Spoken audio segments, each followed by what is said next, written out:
Welcome back to the Deep Dive. Today, we're tackling a really fascinating and honestly quite challenging set of source materials. This isn't just, a random collection of news. It's presented as a unified synthesis. It covers global strategy, domestic crisis, military posture. Right, all interconnected. And the core claim, which, we really need to examine carefully, is that three huge, seemingly separate crises are actually part of one single coordinated strategy. Or an Agoge, as the sources put it, a mission. Driven by this central entity they've termed the Hollow Crown. That's right. The language, it's dense, definitely. But the underlying message seems, well, pretty direct. They're arguing we're facing a deliberate strategy right now. Okay. And our aim today, our mandate, if you like, isn't about stirring up panic. The sources call that the smog, or the signal storm. Right. Avoid the noise. Exactly. Yeah. The goal is sophrosyne. Sober-mindedness. We're trying to find the Aletheia, the truth within all this complexity. So we want to give you, the listener, a kind of structure, like a lighthouse beam cutting through that smog. Precisely. So you can see the path ahead more clearly. Okay, let's unpack that. The central idea is this one-player chess game. That's quite a label. It is. They're claiming a direct, intentional link between, well, three massive things. Getting resources globally, this sudden, really brutal hunger crisis at home, and the military's ongoing, pretty severe recruitment problems. Yeah, and the argument is these aren't just separate failures piling up. They're connected, linked by a single, quite dark mechanism they call the Soma-Funnel. The Soma-Funnel. That's the term. And if you look at these events in isolation, it just feels like chaos, right? Economic news, politics, foreign deployment. Just one thing after another, overwhelming. Right. But the sources argue that the minute you see them as connected steps in this single strategy, this Agoge, you can kind of step outside the confusion. So what is the Soma-Funnel, precisely? We need to define it clearly. It's the poverty military funnel. That's the core mechanism we need to understand today. How is domestic pain, actual physical hardship, being used, maybe weaponized to solve foreign policy needs? That context, if true, changes absolutely everything. It does. So understanding this unified mission, this single strategy, it should allow you, the listener, to stop feeling maybe overwhelmed by the smog of war and start seeing the specific steps being laid out. So where do we begin? What's the ultimate driver, the main goal setting this whole thing in motion? We have to start, I think, with the external objective. The sources identify this as the absolute primary driver for the whole operation. Okay. And they're blunt. They call the Hollow Crown, this system, an allegorical dying patient. And this patient needs a soma, a physical resource transfusion. A physical transfusion, meaning literal resources. Exactly. The system, as they see it, is facing a kind of existential physical lack. It needs tangible things, hydrocarbons, strategic minerals to maintain its global position, its hegemony. Okay, so where is this transfusion targeted? According to these sources, where are they looking? This objective, they label it step 6 in their path. It's the external resource war. And the overwhelming focus of the kinetic action, the actual military movements, is Venezuela. Venezuela. Why there specifically? The Aletheia, the simple truth, is just about the geology, really. Venezuela possesses the world's largest proven oil reserves.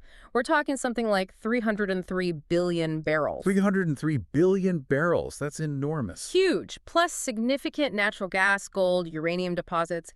It's incredibly resource-rich. So if the goal is large-scale, immediate physical resource acquisition, well, that's ground zero. With the public story, the narrative we hear for U.S. deployments down in the Caribbean, it's usually about drug interdiction, right, or regional stability. How does that square with this focus on oil? What's the disconnect? Well, the sources are extremely critical of that official narrative. They call it the pseudos, the lie. The law. Yeah. A set of emotional hooks, basically, designed to get public buy-in. They argue the deployments are framed as anti-drug ops, anti-narco state actions, because that stuff resonates with people. It sounds like a necessary intervention. Okay. But the open source intelligence, the OSINT data, tells a different story. Naval movements, the specific kind of near-war footing deployments, confirmed CIA covert authorizations. It all points overwhelmingly towards resources as the real trigger. So the goal isn't stopping drugs, it's securing oil and blocking rivals. That's the argument. Resource access, absolutely, and also great power competition. Blocking rivals like China and Russia, who've also been investing heavily down there, especially in infrastructure. Right. So the pseudos, the lie is the narco-state threat, the revealed preference, the aletheia, the truth seen in the actions.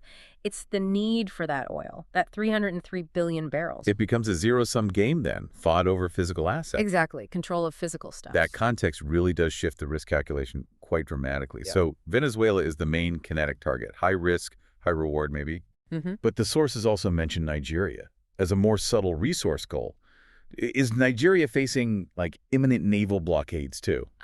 Not currently, according to the analysis. Nigeria is framed differently. It's seen as a more subtle economic Soma goal, still about resources but pursued differently. How so? Well, Nigeria is Africa's biggest oil producer, famous for its high-quality, sweet crude, easier, cheaper to refine. Plus, U.S. interests are also eyeing Nigerian uranium. Okay. But the strategy there isn't overt military force. It's economic influence. Policy nudges, strings attached to aid, import-export duties. All designed to control refinery dynamics. Refinery dynamics, like who gets the output from new facility. Exactly, especially the new mega refineries coming online. It's about steering that output and also countering the aggressive footholds that rivals, particularly China, have built through massive infrastructure investments across Africa. So it's more cloak and dagger, economically speaking. That's a good way to put it. Extracting resources indirectly, ensuring U.S. economic hegemony stays strong, rather than using direct military force in that particular theater. And the sources are quite clear, aren't they? That this focus on resource security, on hegemony abroad, it comes at a huge cost domestically, something that's already happened. Immense cost. They point specifically to the sanctions imposed on Venezuela since 2017. Those sanctions effectively collapsed Venezuela's economy. Right, leading to massive migration crises, billions in losses. Exactly. Billions lost, huge regional instability.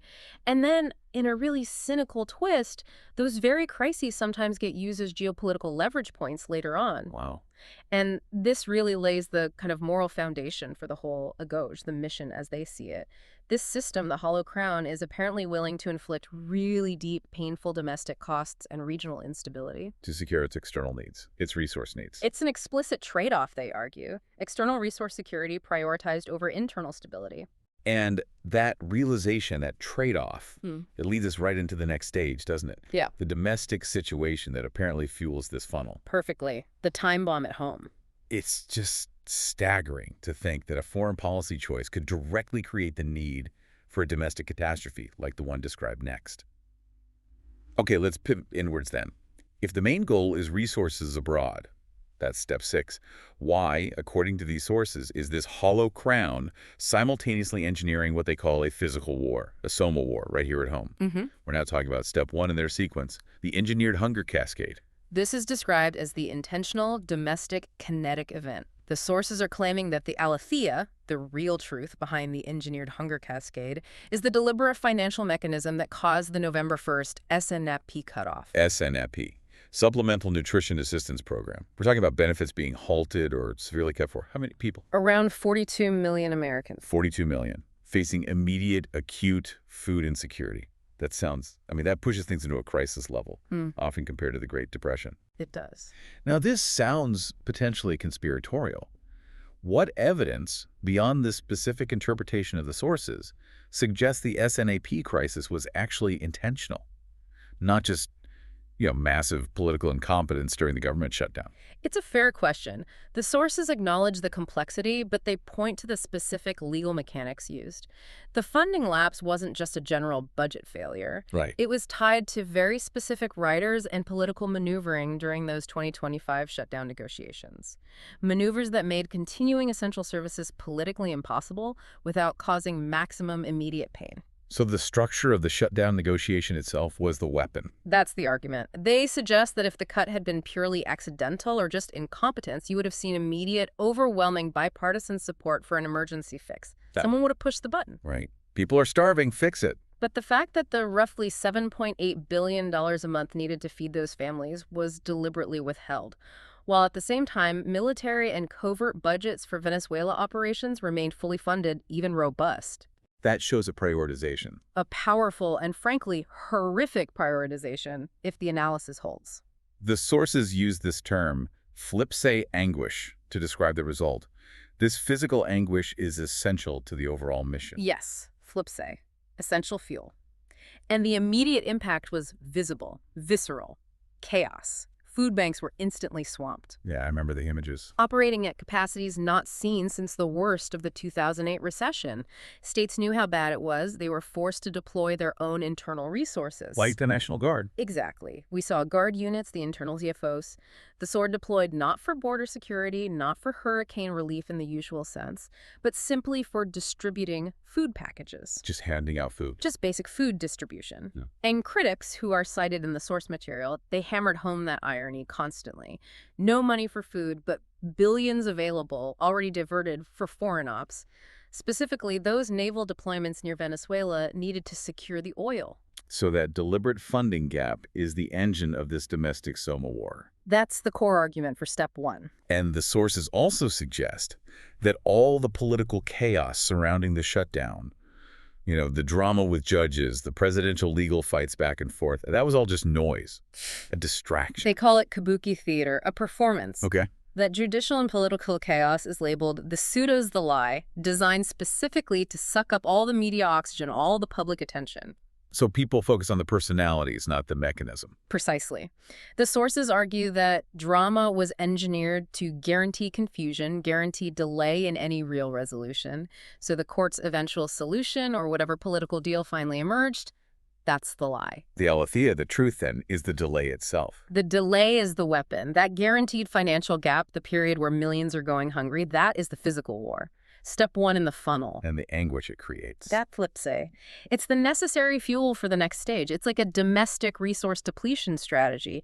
But the resource being depleted is people's ability to cope. So, okay, if the external resource grab is the ultimate goal, step 6, and this internal hunger, the Soma war, is the engine, step 1, then the absolute crucial question, the linchpin for this whole thesis, is how do you connect those two? How does hunger here fuel a resource war over there? And that is the Soma-Funnel. Right.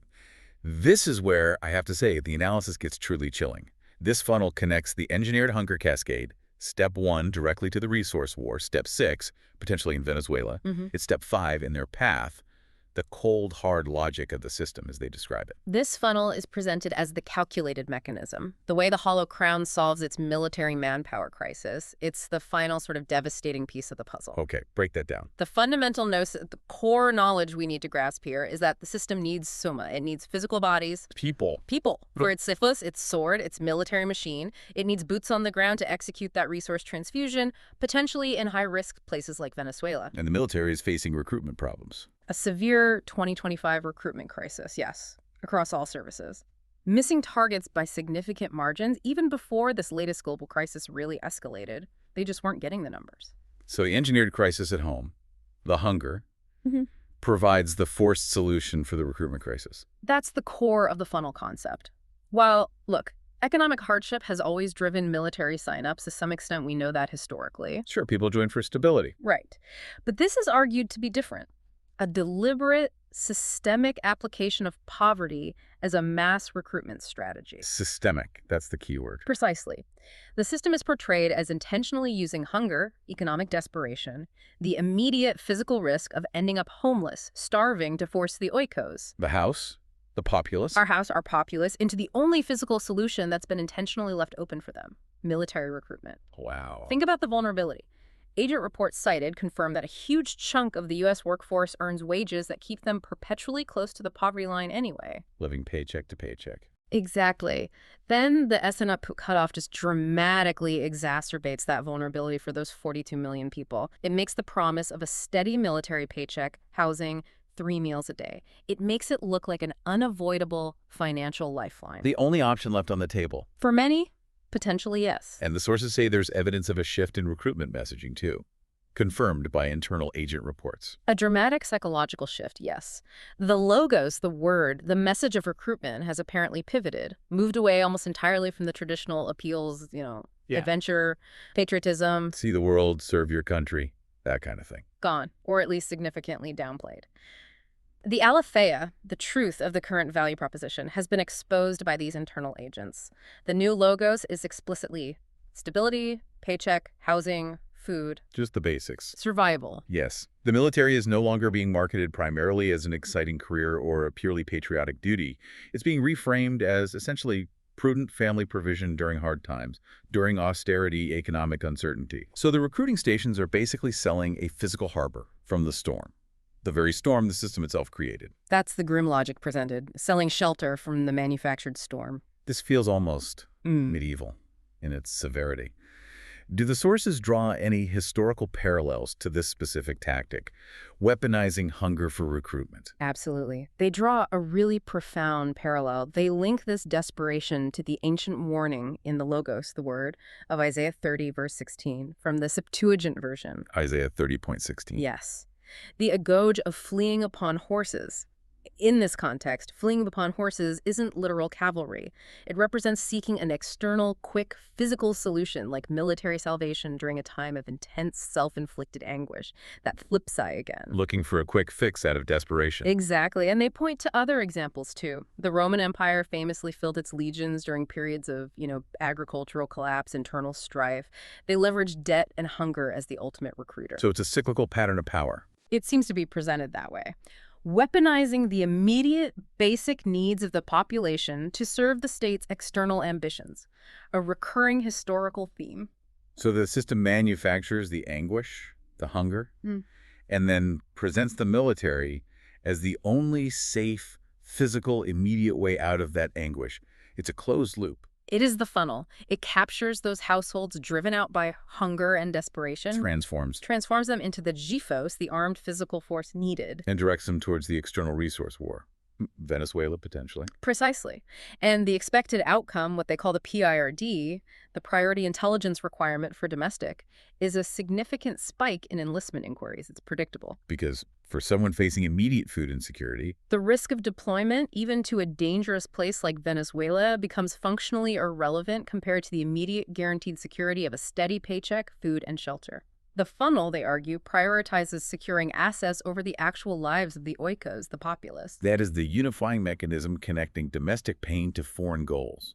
That's the core of the Soma-Funnel thesis. Okay, but for this Soma-Funnel to actually work, to operate without, massive public backlash, the system needs to generate a huge amount of confusion, right? Chaos, to mask the real motives. This is where the smog comes in, steps 2, 3, and 4 in their sequence. What does this psychological war, this psyche war, look like on the ground? This is described as a multi-stage psyche war timeline. It's designed to control the narrative environment so completely that people just can't tell truth from fiction anymore. Making it easier to justify actions. Exactly. Any staged event can then be used for immediate justification. It apparently begins with what they call the credibility smog. The sources noted this starting almost immediately after the SNP cutoff, around November 1st to 3rd. The credibility smog. How do they generate that specifically? They use the preemptive debunk. Preemptive debunk. Yeah. It involves seeding narratives using various channels, mainstream media, key social media influencers, warning everyone about AI fake videos or organized unrest hoaxes before any significant real unrest or actual videos of hardship even surface widely. So they poison the well in advance. Precisely. This psychological seeding then gets mixed up with the genuine physical panic buying and the strain on retailers caused by the actual SNP cutoff. So people see empty shelves, maybe they see cell phone footage of a disturbance. Right, and they see conflicting reports online, they remember the warnings about fakes, and the preceding ensures that the oikos, the population, basically can't distinguish between real scarcity-driven disorder and potentially staged manufactured chaos. Defect. Profound, they argue. It paralyzes the psyche, the mind. Total fear and uncertainty. If you feel you can't trust your own eyes or what you're seeing online, you're much more likely to just defer to official authority narratives. So by warning about hoaxes, they effectively discredit genuine reports of hardship and disorder when they do emerge. Clever in a dark way. And this manufactured chaos, the smog, is then immediately leveraged. That brings us to step 3, the psyche harvest. The psyche harvest. Correct. The sources predict that almost immediately after the SNP cutoff creates that peak anguish, certain organized protest groups, which the sources specifically identify using the term communists of Koine, will stage their agitation. Sage it. Meaning it's not spontaneous. Not entirely, is the claim. These groups will apparently harvest the legitimate anger and frustration created by the engineered hunger that Flipside from the SNP cuts, but they'll channel it. They use the confusion of the smog to mask the fact that their actions are actually carefully organized, strategically timed. And this staged activity creates the needed justification. It creates the pseudo's emergency, the lie, the urban flashpoints that the media can focus on. And that staged chaos then provides the perfect pretext for step 4, the Soma-Guard, internal military action. Exactly. The chaos is presented as a blend. Some of it is the pseudos from the staged protest, step 3. Some of it is the Aletheia, the real chaos from the underlying hunger, step 1. But the blend doesn't matter to the justification. No. That mix becomes the official pseudo's justification to deploy the internal Xiphos, the military's quick reaction forces, the QRFs. Their physical presence on domestic streets is then justified under the guise of restoring order, providing community aid. So this is how they normalize seeing troops on the streets domestically. Yeah. Even while they might be preparing those same troops for deployment overseas. Yes. The sources detail how these QRF deployments are being framed under carefully crafted community support narratives. You'll see, or perhaps already are seeing, Guard communications emphasizing support missions, logistics assistance, Making it seem routine, helpful. deliberately normalizing a military physical presence in U.S. cities. And this domestic normalization is crucial, they argue, because it lowers public alarm when those same forces are then rapidly shifted abroad. It seems less sudden, less jarring. Okay, now let's circle back to the external piece, the moral justification for the resource war itself. The system needs to somehow sanitize the destination for all this fresh meat being driven into the funnel by hunger. Right. This is the final layer of the psyche war. The external moral pseudos, the lie that makes the foreign war palatable. And how is that achieved? The sources expose what they call the Nigeria psychiop. It involves using a false logos, a false word or narrative, centered around Judeo-Christianity. How so? The narrative promoted, perhaps subtly at first, is one of saving Christians in Nigeria from persecution, framing it as a humanitarian mission. A noble cause. Exactly. A noble cause that provides the moral justification for intervening in the region intervention, which, coincidentally, serves the resource goals in both Nigeria and nearby Venezuela that they already intended to pursue. So the humanitarian angle is the cover story for the oil and uranium grab. That's the claim. They explicitly label this tactic using the whitewashed tomb analogy from Matthew 23. Beautiful on the outside. Beautiful, moral, righteous exterior, but covering a self-serving, resource-driven reality inside. The Aletheia, the truth, is the oil and uranium. The pseudos, the lie, is the humanitarian rescue mission. And the loop is complete. The loop is complete. Internal chaos forces recruitment via the funnel. External moral justification sanitizes the high-risk destination where that recruited force is ultimately sent. Wow. This synthesis is, well, it's stunning in its alleged cold coordination. We've mapped out this one-player chess game, as they call it. Resources drive the need. Hunger drives the recruitment. Chaos masks the funnel mechanism. So the big question for the listener, for you, is what now? What's the action? What's the posture? What is the Aegis, the protection, for someone who now sees this picture more clearly? This is the absolutely critical pivot, moving from just Gnosis, passive knowledge, to Aegis, which means active protection. The goal isn't to be paralyzed by the smog, but to become an active guardian of your own situation, your own household. Okay. The sources advise using a specific three-stage approach they call the Lit Path Protocol.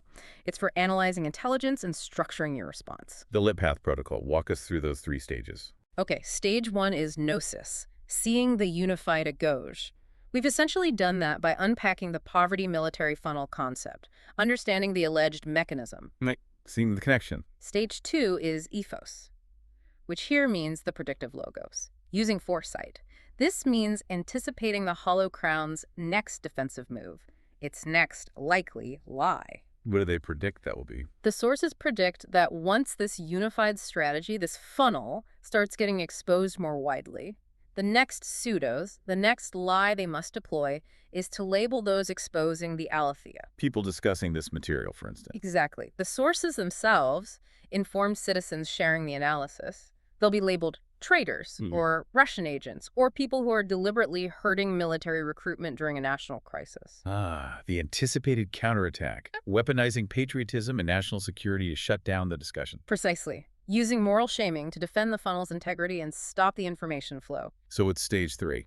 Stage 3 is Aegis itself, the clear-lit path out. This means forging the counter-Aletheia now to break that specific lie before it gains traction. How do you forge a counter-truth? By defining clearly right now where true loyalty actually lies. The counter-Aletheia needs to state unequivocally, the true Soma physical trader is the system that engineers a hunger cascade, specifically to force its oikos, its own flock, to become fresh meat for the grinder. So loyalty is to the people, not the system driving them into the grinder. That's the reframing. The mission of the Guardian, in this view, is to protect the oikos from the grinder, not to blindly feed it bodies. Having that clear definition ready acts as a mental shield against the inevitable information war counterattack. Okay, that's the mental Aegis. But the sources also give practical advice, right? Tangible things. Soma readiness. Physical actions people can take. Yes, absolutely. Physical actions to avoid being forced into the funnel by sheer desperation or being paralyzed by the panic buying and chaos. What kind of things? The advice is extremely practical, aimed at securing basic independence from state aid during the crunch. Specifically, establish fuel and food buffers. How much? Not about hoarding months' worth, just a sustainable 10 to 14 days supply, planned at the household or cell level, enough to ride out initial disruptions. Okay, what else? Maintain a cash contingency, small bills. In case digital payment systems go down or get unreliable due to the chaos, it's not about being rich. It's about having liquidity when others might be locked out electronically. Makes sense. Crucially, if you or dependents have critical medical needs, verify your supply chains now, especially things like insulin. Don't wait for a crisis. Good point. And finally, maybe most importantly, establish or solidify trusted neighbor networks, real face-to-face connections for mutual support, especially looking out for elderly or disabled neighbors who might be isolated. Avoid total reliance on external aid that could be centrally controlled or just insufficient. These steps create a bit of physical distance from the desperation that feeds the funnel. And lastly, there's an information Aegis, a defense against that credibility smog. Yes, you need to become an active verifier of information yourself. Don't just consume, investigate. The sources emphasize running your own non-Google OSINT sweeps. Look for the operational indicators that confirm or deny the kinetic movements described. Maritime warnings, hydraulic notices, airspace advisories, NOTAMs, especially near Venezuela's coast, key Caribbean choke points. Check those yourself. Don't just take someone's word for it. Exactly. Also, monitor Department of Defense recruitment advertising materials. Are they really shifting the language to focus on food and housing? Verify the logos. Okay. And perhaps the most vital habit, archive everything. Keep your own debunk ledger. Save copies of viral unrest clips, political claims, news reports. Date them. Note the source. Why archive? So you're not paralyzed later by the confusion and conflicting narratives. You maintain your own reference point, your own lighthouse in the smog.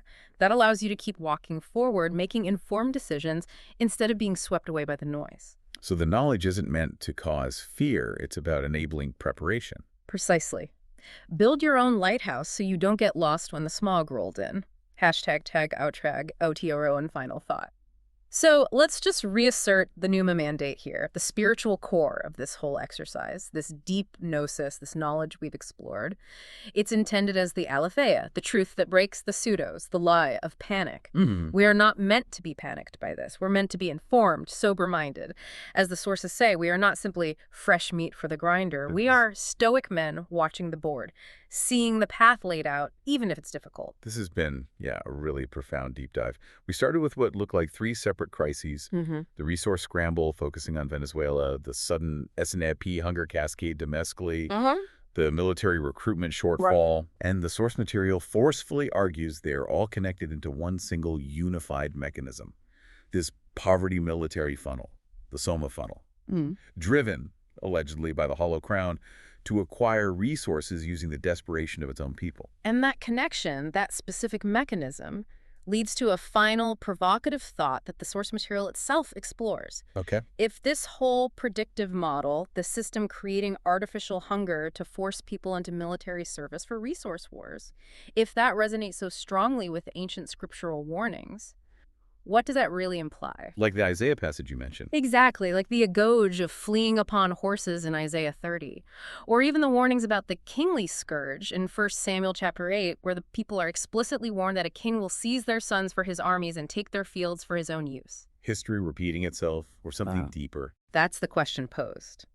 If the physical events, the specific crises, change over centuries, but the spiritual aletheia, the underlying truth within the logos, the word, remains seemingly eternal, what does that suggest about the cyclical, perhaps predictable nature of power itself? And what does it suggest about where we should place our trust? What truly must be the immovable foundation of Safrasun, of that sober-mindedness during these periods of apparently planned chaos? It's definitely something to consider as you step out of the smog and continue to walk the path forward.